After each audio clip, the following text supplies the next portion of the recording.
I am Jordan Kranz, and I'm the Executive Director of the Bridge Academy and Community Center. And our location is just a couple blocks down the street.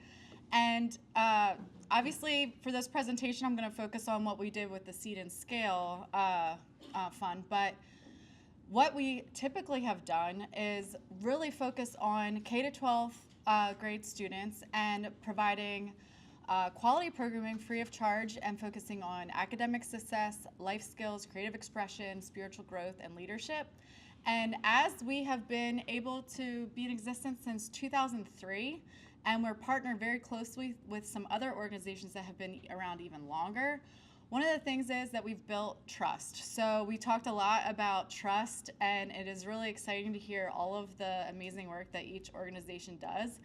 And that is one thing that we've really focused on here at the Bridge is trust and building relationships, lifelong relationships.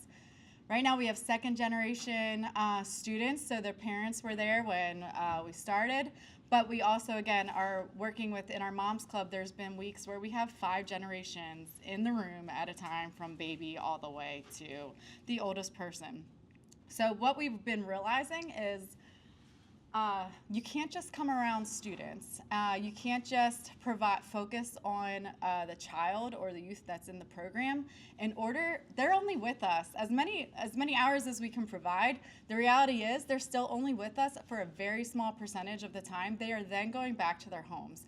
And so we've been trying to see how can we expand on the relationships that we've built and really be able to come around families holistically. And that takes a lot of effort. And so this fund, this matching grant program, has really allowed us to especially provide some of our staff more opportunities so that they can really come alongside of our families. We have been really focusing on the wellness, education, autonomy, leadership, therapy, and health, and really coming alongside, again, holistically.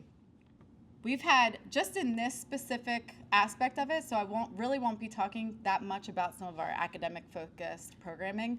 We've been working with 253 unique individuals through the opportunities specifically that have been piloted through this and that we're building and scaling.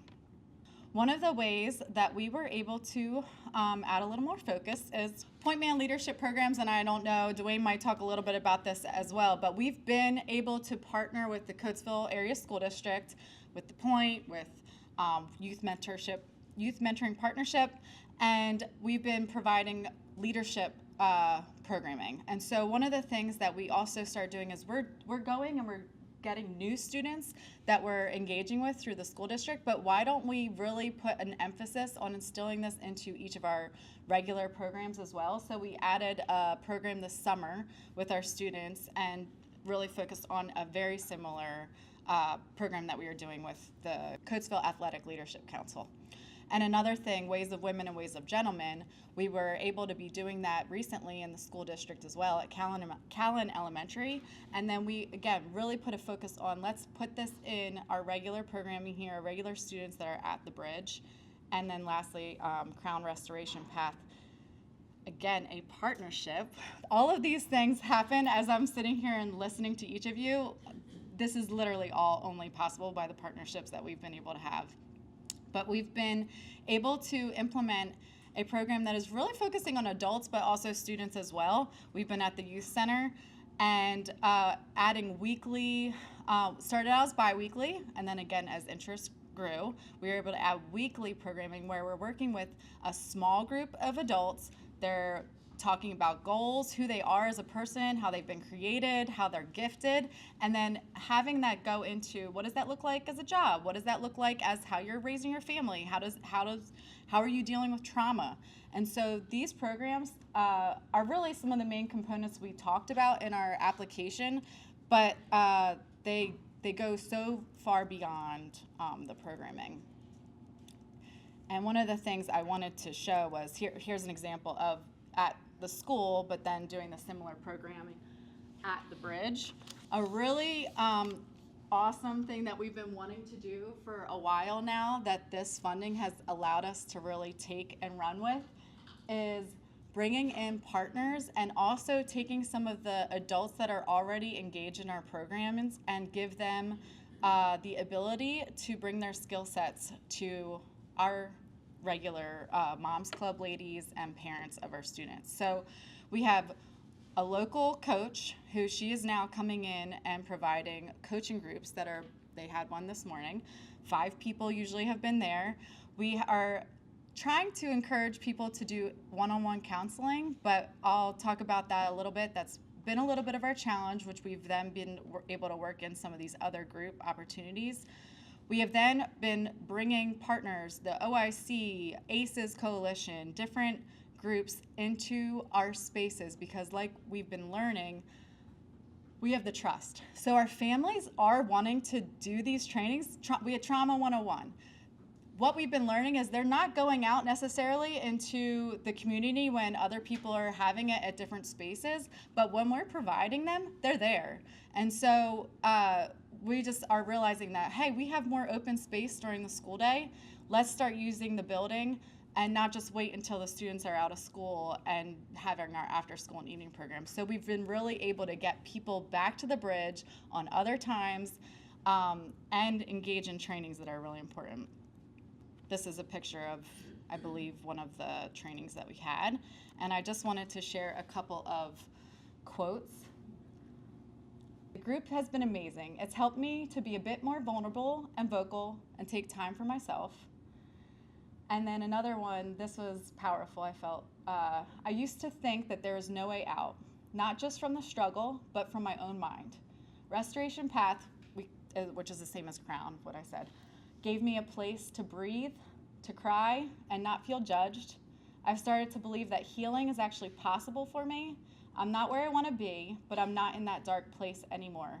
I can finally see a future that's not just survival, it's peace. So this is one of our moms who actually grew up in our programming. She is a single mom, and she has a lot of trauma that's going on in her life, which then we're also seeing with her kids that are in our programs.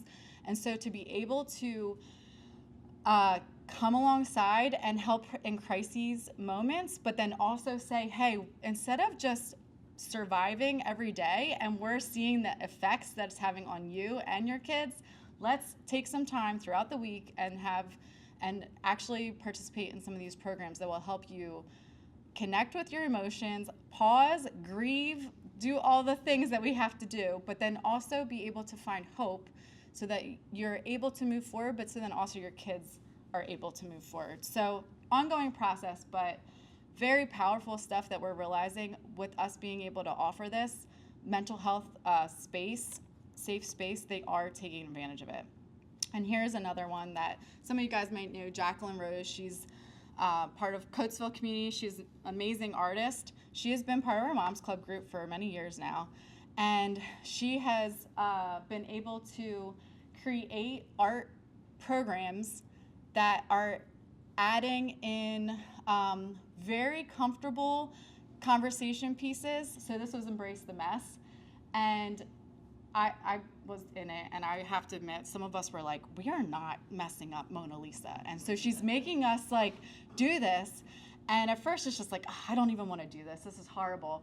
And as you're going through the whole programming, the hour and a half later, and as you're answering her questions and you're talking about change and embracing change and it's okay to be messy, and you're like, oh, we just went through this entire like very, very healing process in this hour and a half, and we're doing more of them. We have another one coming up, but those are the type of spaces we realize that our families really want to participate in, and you're kind of like, you're talking, but you don't realize what you're doing.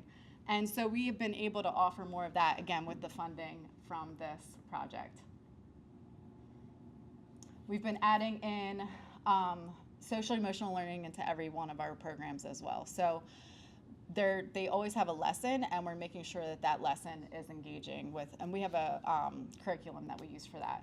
Again, coming around some of our families with crisis support more intentionally, and allowing some of our parents and young people that are needing to get that next step forward and need some help getting their JED and some different trainings that they get, and really just getting them to our partner organizations, because we're not the ones with the answers, right? We have so many other experts that we need to get them connected with.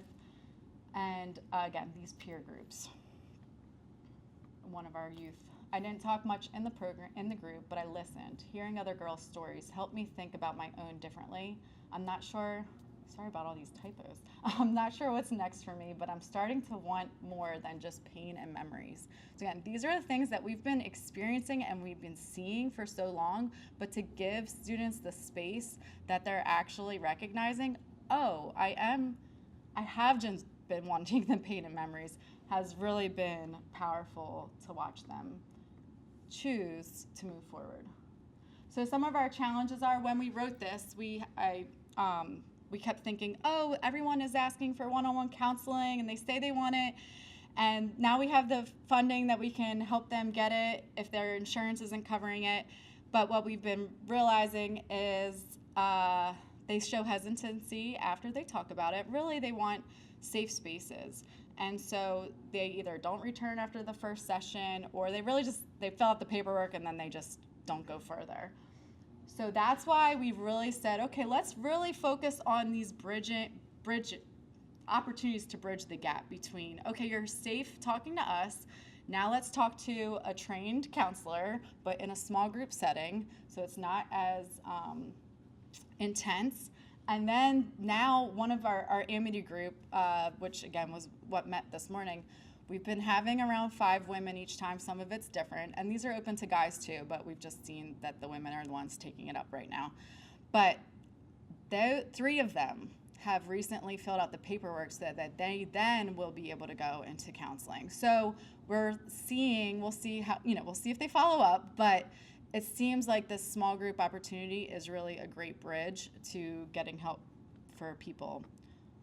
And how we're looking to continue to scale. So we have been going to the Chester County Youth Center on a biweekly basis, and we are hoping to continue to do that. And I know that there's been talks about getting in there more, and there's different students, and just really trying to come along, what does the youth center need, and how we believe that that's important for our students and for what we're doing is a lot of our students are coming out and then they're still not engaging in opportunities that can help them thrive. So our staff member that's been going there, she's then able to connect with them when they're out, and she's been able to connect with their families, get them involved in either the Bridge or in other organizations so that they continue the conversations that they've had while they're at the youth center.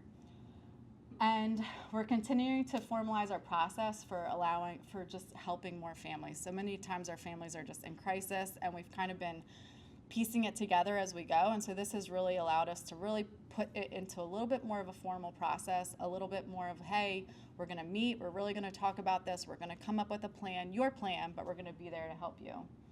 And one of the next things that we're coming up with as a small group opportunity is Inspire Health and Wellness. One of our, Chastity Riddick, who does a lot in Coatesville, she is going to do a health and wellness group. So again, working out, but then also having these mental health conversations in it. And that we're getting ready to start in a month. So we're just really excited about being able to offer more of these opportunities that are really coming alongside our families to grow, to be healthy, and however that looks.